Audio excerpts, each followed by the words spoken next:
Hi everyone. ये एक famous problem है, आप सब ने इसका बेसिक वाला वर्जन तो सॉल्व किया ही होगा। तो इसमें एक एडवांस लेवल का बहुत अच्छा कॉन्सेप्ट बनता है, उस पे बेस्ड प्रॉब्लम मैं आज इस लेक्चर में आपके साथ डिस्कस करूंगा। ये तीनों पर्सन है ए बी सी। ए हमेशा शुरू में ये तीनों इक्विलेटरल ट्रायंगल के कॉर्नर्स पे है एट अ डिस्टेंस ए। आप टॉप व्यू देख रहे हो, ठीक है। ये तीनों पर्सन ऐसे ग्राउंड में है। ए हमेशा कांस्टेंट स्पीड से, स्पीड वेलोसिटी नहीं, बी की ओर भाग रहा है। बी हमेशा सी पर्सन की ओर और सी ए की ओर। तो ये आपने इसका बेसिक कॉन्सेप्ट किया होगा कि अल्टीमेटली ये तीनों आके यहाँ पे सेंट्रॉइड पे जाके मिलेंगे। तो क्वेश्चन पूछा जाता है कितनी देर में आके मिलेंगे, वो तो एक बेसिक कॉन्सेप्ट है, मैं वो भी डिस्कस कर लेता हूँ। बट जो मेन क्वेश्चन हमारा ये है इस क्वेश्चन में कि ये तीनों पर्सन जब ऐसे भाग रहे हैं तो इस सेंट्रॉइड ओ के अबाउट एक्चुअली ये ऐसे गोल गोल घूमेंगे ऐसे, ठीक है।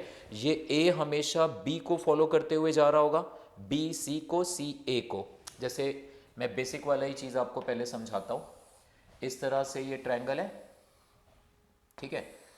थोड़ी सी देर के बाद क्या हुआ, ये ए पर्सन यहाँ पहुँच जाएगा, ये बी थोड़ा सा आगे चल के यहाँ पहुँच जाएगा, ये डिस्टेंस होगी v d t. Same way ये सी चल के यहाँ पहुँच जाएगा इस जगह पे।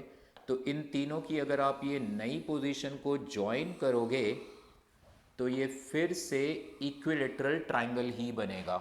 तो ये तीनों पर्सन हमेशा, मतलब किसी भी टाइम पर अगर तुम इन तीनों पर्सन्स को ऐसे एक लाइन से ऐसे ज्वाइन कराओगे एक एक ऐसे, तो ट्रायंगल बनेगा। और that triangle will be equilateral triangle, जो ग्रेजुअली छोटा होता जा रहा होगा साइज में, ठीक है। थोड़ी और देर के बाद ये यहाँ पहुँचेगा हल्का सा आगे, क्योंकि अब ये ए अपनी वेलोसिटी का डायरेक्शन बदलेगा क्योंकि बी यहाँ पहुँच चुका है। तो ये ए इस तरफ, ए की स्पीड फिक्स रहेगी बट इसका डायरेक्शन ऑफ मोशन चेंज करेगा। सेम वे बी का डायरेक्शन ऑफ मोशन, बी यहाँ पहुँचेगा थोड़ी देर के बाद, सी यहाँ पहुँचेगा। फिर से तीनों को आप ऐसे ज्वाइन कराओगे, so it will be again an equilateral triangle, ठीक है। तो पहला सवाल तो इसमें यही आता है कि ये तीनों सेंटर पर कब मिलेंगे। तो उसको कैसे सॉल्व करते हैं हम, उसके लिए तो हम कहते हैं कि suppose that we observe this, we observe A with respect to B. मान लो आप बी हो, ठीक है, और सी आप बी हो और आप ए को ऑब्जर्व कर रहे हो, तो आपको क्या दिखाई देगा कि ये बी, ये ए। तो ये आपकी वेलोसिटी इस डायरेक्शन में कितनी आ रही है, that is V cos 60 degree. So आपको ए अपने पास किस वेलोसिटी से हमेशा आता दिखाई देगा, v प्लस वी कॉस 60 से। इसका भी मैं बेसिक कॉन्सेप्ट आपको एक बार समझाता हूं, समझना ध्यान से। जैसे लेट अस से ये एक पर्सन है ए और ये एक पर्सन है बी। मुझे जानना है बी की ए के रिस्पेक्ट में या ए की बी के रिस्पेक्ट में एंगुलर वेलोसिटी क्या है, और ये दोनों एक दूसरे को किस रेट पर अप्रोच या सेपरेट हो रहे हैं, ठीक। ए और बी की एक्चुअल वेलोसिटीज का मुझे यहां पे ज्यादा काम नहीं है, I want approach and I want omega. So मान लो ए की वेलोसिटी इस डायरेक्शन में है कुछ भी, that is v A. B की वेलोसिटी इस डायरेक्शन में है, let us say that is we B. ये वाला एंगल है अल्फा, ये वाला एंगल है बीटा। तो ये जो वी ए कॉस अल्फा आ रहा है plus v B cos beta, इसे हम कहेंगे relative velocity of the two, किसी भी एक के रिस्पेक्ट में दूसरे की, along the line joining them. इसको आप कह सकते हो अप्रोच वेलोसिटी। कभी भी आप कोई क्वेश्चन सॉल्व कर रहे हो, क्वेश्चन कह रहा है अप्रोच वेलोसिटी क्या है या सेपरेशन वेलोसिटी क्या है, it means it is the relative velocity along the line joining the two movable objects. तो इस केस में ये आ गई approach velocity between A and B, ठीक है। जैसे हमारे क्वेश्चन में वो अप्रोच वेलोसिटी मिलेगी, ये बी को लगेगा कि ए जो है उसके पास हमेशा इस v प्लस वी कॉस 60 कितना आ गया, v बाई टू, यानी 3v/2 से अप्रोच कर रहा है। एक्चुअल मोशन ए का, बी का, सी का, तीनों सेंट्रॉइड पे मिलेंगे। तीनों का मोशन इस तरह से ऐसे कर्व वे में जा रहा है ऐसे, ठीक है। और डिटेल में आप देखोगे तो एक्चुअली ये ए क्या होगा, ऐसे कर्व वे में ऐसे घूमता घूमता घूमता घूमता ऐसे ओ पे आके मिलेगा। सेम वे बी ऐसे जाता जाता ऐसे ऐसे घूमता घूमता ओ पे आएगा। सेम वे सी भी ऐसे घूमते घूमते ओ पे आएगा। मैं अभी डायरेक्ट इसे मिला दे रहा हूं ऐसे, इसे ऐसे, इसे ऐसे, लाइक दिस। तो ए बी और सी कर्वी लीनियर पाथ में जा रहे हैं, बट हमेशा, सिर्फ शुरू में नहीं, सिर्फ इस वक्त नहीं, बी को लगेगा ए उसके पास 3v/2 की स्पीड से आ रहा है ऑलवेज। ये आप प्लीज चेक किया करो, क्या हर वक्त ऐसा हो रहा है? यस, क्योंकि ये हमेशा इक्विलेटरल ट्रायंगल बनाएंगे। इस जगह पे ये बी पहुंचेगा, बी की स्पीड इधर होगी v, ए की स्पीड इधर होगी v, फिर से along the line joining them relative velocity आएगी v प्लस v/2। ठीक है, सो b को लगेगा कि a हमेशा उसके पास 3v/2 से आ रहा है। कितनी दूर था उससे? a, तो कितने टोटल टाइम t0 में उसके पास पहुंच जाएगा? डिस्टेंस अपॉन अप्रोच वेलोसिटी, ये आंसर आएगा। तो ये तो बेसिक जेई मेन लेवल का क्वेश्चन आप कह सकते हो, बहुत स्टैंडर्ड क्वेश्चन है। हमारा असली क्वेश्चन आज के इस वीडियो लेक्चर का वो है कि ए ने जितनी देर में ओ के चारों ओर एक चक्कर लगाया, ये यहां पहुंचा, उतनी देर में ए ने डिस्टेंस कितना ट्रेवल किया, ये आप सोचो। It's a good level question. ठीक है, कि ए का डिस्टेंस ट्रेवल निकालना है, जितनी देर में इसने ओ के चारों ओर एक चक्कर, मतलब इस लाइन पे ये घूम के ऐसे इस लाइन पे फिर से वापस आ गया। फाइन, ठीक है। मैं जो वो बता रहा था एंगुलर वेलोसिटी वाला यहाँ पे, अभी ये तो हो गया अप्रोच वेलोसिटी। अगर तुम्हें चाहिए है angular velocity of B with respect to A, याद रखना एंगुलर वेलोसिटी में कभी भी ऐसा, इस पे भी मैं एक अच्छा क्वेश्चन मुझे ध्यान आ रहा है अभी डिस्कशन करते करते, मैं अगले वीडियो में बनाऊंगा उसको। Angular velocity of B with respect to A को आप कभी ऐसे मत लिखो, omega of B minus omega of A, इस तरह से मत लिखो, ये पूरी तरह से ठीक नहीं है। मैं उस वीडियो में समझाऊंगा आपको। फिलहाल अगर आपको b की एंगुलर वेलोसिटी चाहिए है विद रिस्पेक्ट टू a, ठीक है, वेक्टर साइन में चलो हटा लेता हूं, मैग्नीट्यूड बात करें खाली, तो it is velocity of b with respect to a perpendicular to the line joining a and b। मैं खाली लिख दे रहा हूं, velocity of b with respect to a perpendicular to the line joining a and b divided by a और b के बीच का distance जो भी है l, ये डिस्टेंस l। जैसे इस केस में ये आएगा वी बी साइन बीटा, ये आएगा वी ए साइन अल्फा, दोनों सेम डायरेक्शन में है तो सब्ट्रैक्ट कर लेंगे इस रिलेटिव वेलोसिटी के लिए। So V B sine beta minus V A sine alpha divided by L, ये है angular velocity of B with respect to A. ये बताता क्या है, ये क्या बता रहा है? ये बता रहा है ए और बी को ज्वाइन करने वाली लाइन किस रेट पर घूम रही है, that is angular velocity. Angular velocity हमें हमेशा रेडियस वेक्टर का रोटेशन का रेट बताती है, D theta by D T. ठीक है, नॉर्मली लिख देते हो angular velocity of this particle, angular velocity of that particle, it is actually the angular velocity of the radius vector. So इस केस में ये ओमेगा क्या है, ये बी और ए को ज्वाइन करने वाली लाइन किस रेट पर घूम रही है वो बता रहा है। इस तरीके से अपने इमेजिनेशन को स्ट्रॉन्ग करो। अब हम उस एक्चुअल क्वेश्चन पे आते हैं।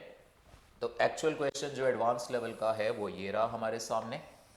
हमें बताना है इन तीनों में से किसी भी एक ने, ए ने या बी ने या सी ने, ओ के अबाउट जितनी देर में एक चक्कर लगाया सेंट्रॉइड के अबाउट, उतनी देर में उसने डिस्टेंस कितना कवर किया। फाइन, मान लेता हूं किसी जनरल टाइम पे ये ए का डिस्टेंस सेंट्रॉइड से घटते घटते आर है।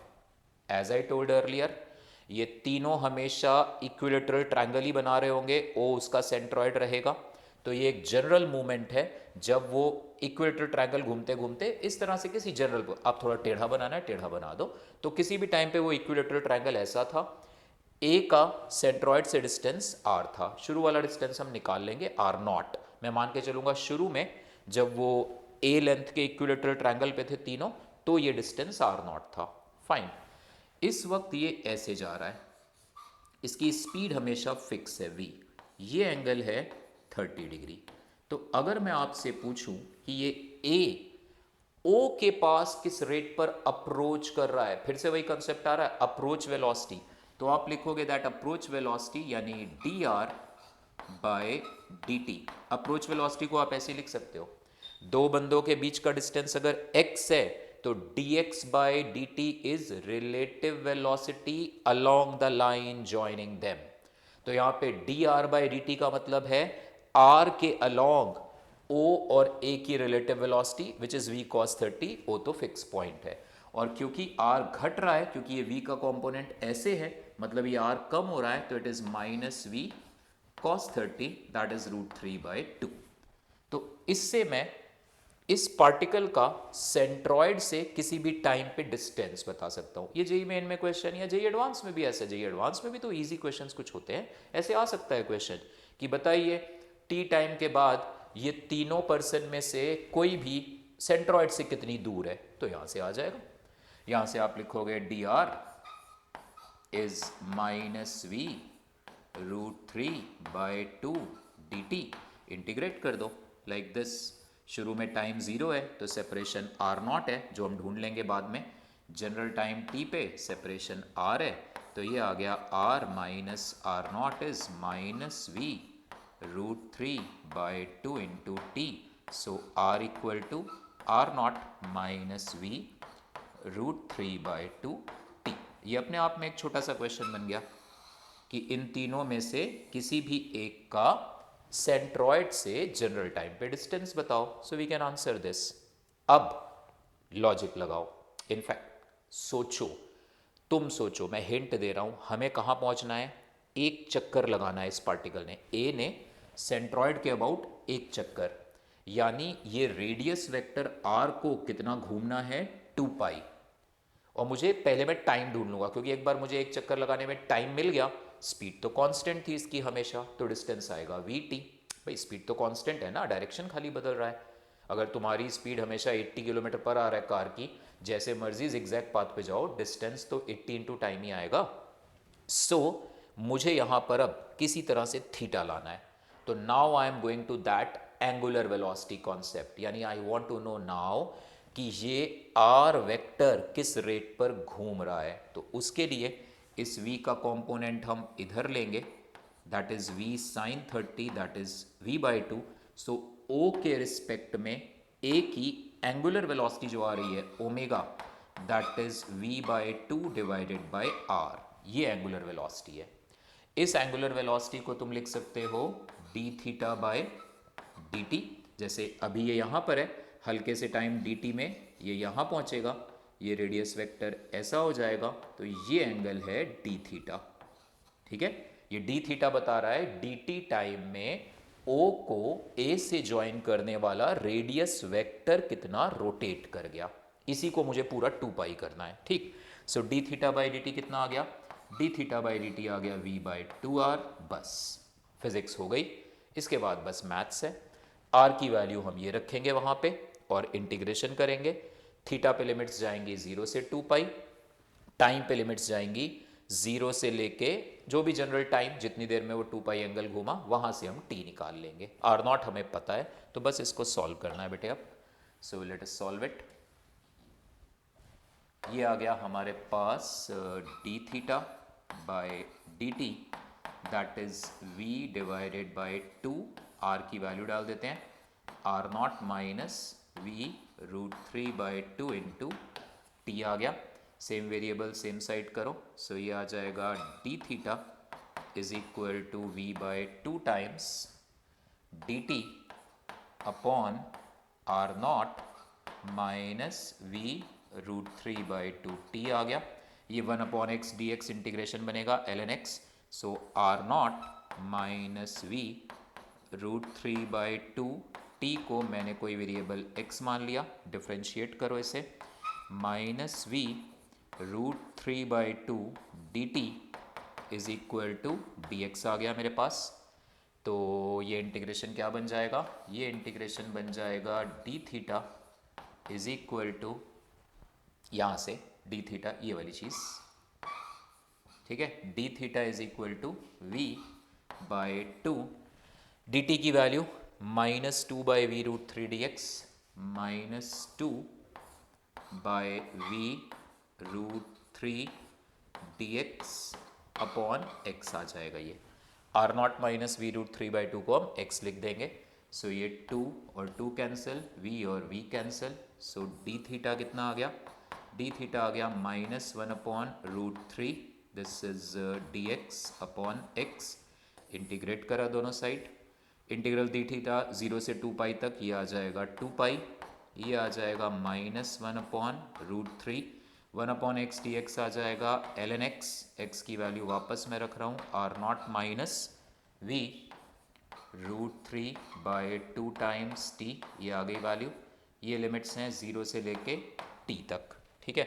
तो यहाँ से हमारे पास आ जाएगा, अब इसको इधर ले आओ, minus two root three pi, this is equal to T की फाइनल वैल्यू रखो, L N of R not minus V root three by two T, T की इनिशियल वैल्यू ज़ीरो, तो minus L N R not आ गया। So minus two root three pi, इसकी value log A minus log B हो जाएगा, log A by B. So L N of R not minus V root three by two T divided by, ये R not आ गया, E raised the power इधर करो, so आ गया E raised the power minus two root three pi, this is R not minus V root three by two T divided by R naught. इसको और solve कर दे थोड़ा सा, तो ये हमारे पास क्या आ जाएगा, R not minus V root three by two T, that is R not E raise to the power minus two root three pi. तो यहाँ से हमारे पास टाइम आ जाएगा R not into one minus E raise to the power minus two root three pi, T की value चाहिए ना, तो आर नॉट आ गया और ये आ जाएगा two upon V root three, यही आएगा ना। टी को उधर लेके गए, इसको इधर लेके आए, तो two upon V root three, ये आंसर बनेगा।